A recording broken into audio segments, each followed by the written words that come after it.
Hey, what's going on, guys? This is Clay with the Pennsylvania Roller Coaster Club, and before we dive into today's video, just a quick reminder, only 2 days left for you to become a subscribed member to the channel and make yourself eligible for our 2024 Season Pass Holder giveaway. Again, we will be awarding some type of Season Summer Pass to one lucky subscriber on Saturday, May the 4th. Now, Cedar Point. Cedar Point has been in the news quite a bit recently. Obviously, we know about Top Thrill 2, the successor, if you will, to Top Thrill Dragster, and it has been met with mixed news coverage, should I say. When I say mixed news coverage, the ride, it seems to be good for all intents and purposes. Everyone that had an opportunity to ride it for Media Day and for the pass holder preview event seemingly in love with the ride experience, and that's absolutely fantastic. I can't wait myself to get on and get a couple laps around. However, I think that this experience has taught us something very important about Cedar Point. And it goes back to an old adage that you can't teach an old dog new tricks. And Cedar Point is, for the most part, bucking that criticism. Let me explain a little further. So, they have come up with a way to revitalize a dead, dying, potentially lost forever attraction and turn it into the talk of 2024. Now, obviously, other parks and other manufacturers have done projects similar to this to, similar acclaim. Of course, my home park at Kennywood, I immediately think of Phantom's Revenge and how great that project was for Kennywood. And, for the roller coaster community as a whole, because, I mean, really, us as fans of the parks, we are the people that win when a great new attraction is put out.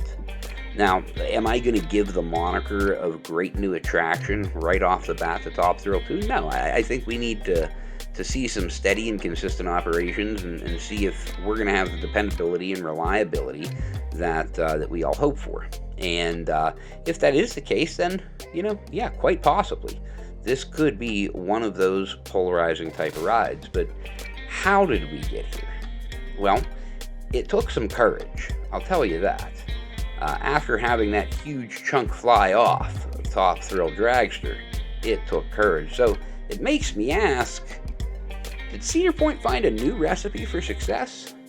And, I think just possibly they have. Now, we look at this project and what they were able to do in a relatively short amount of time. Getting the construction done and these new seamless all one-piece train chassis where you can't have flying pieces falling off anymore. And I mean, just so many structural upgrades to this ride. And technological advancements to this ride.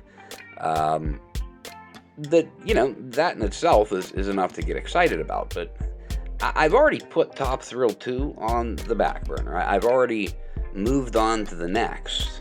And I would like to hope and think that Cedar Point has as well. Which leads us into some of the problems of the park. So, Cork Grw, I mean, this ride has been here forever. And it's probably, 5 to 10 years outworn its welcome. It is not a popular ride. It has incredibly low ridership, and for good reason. It's not very comfortable. It's not very thrilling, and it definitely could be a top candidate to disappear. Next, Cedar Point Mine Ride. Or Cedar Creek Mine Ride, I apologize.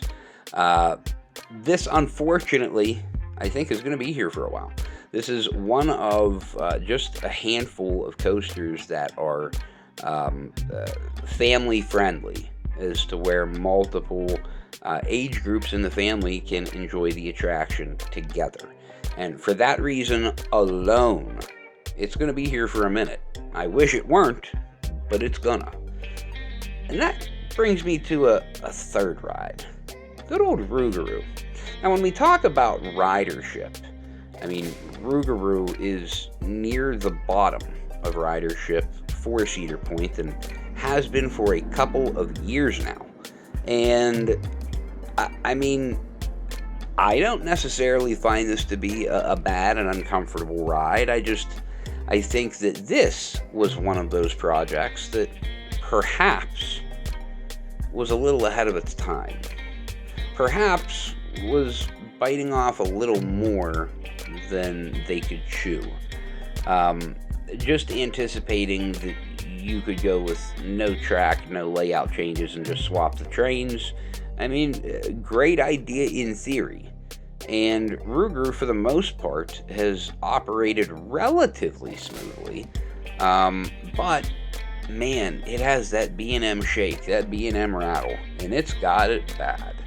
So, is this why the ridership is so low? Well, no, it's not. I think the reason that the ridership is low is because they didn't do anything special when they reimagined that ride. Just a train swap and a little bit of paint, that's not going to move the needle for today's consumer. If you want to move the needle for today's consumer, you need to generate brand new experiences. You need to be able to take the nostalgia from old and blend it perfectly with the modern technology of today. And Top Thrill 2, regardless of the ride experience, it hit a home run in that regard. So my next question is, what's next? What is next for Cedar Point? Is it an outright removal of Cork Grw? Is it utilizing the Cork Grw plot of land to put a more modernized replacement? Is it refurbish Cork Grw, even though I don't know why you would do that, due to the lack of excitement in the ride itself and the layout. Sometimes great pieces of history need to be just that. They need to be history. And for those that are afraid of change, and for those that don't like Top Thrill 2 and what they did to your favorite ride, understand this. Your favorite ride was probably going to get tore down. And who knows, maybe we have another family coaster instead of Top Thrill 2. So, I guess what I'm trying to say is let's be appreciative for what we have, but let's keep the bar high for what we're going to get in the future.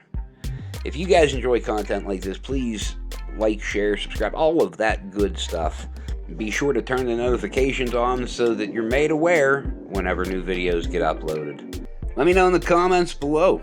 What would you do? What ride would you take out first? Thanks for hanging out with us, and until next time, guys, we'll see you out there.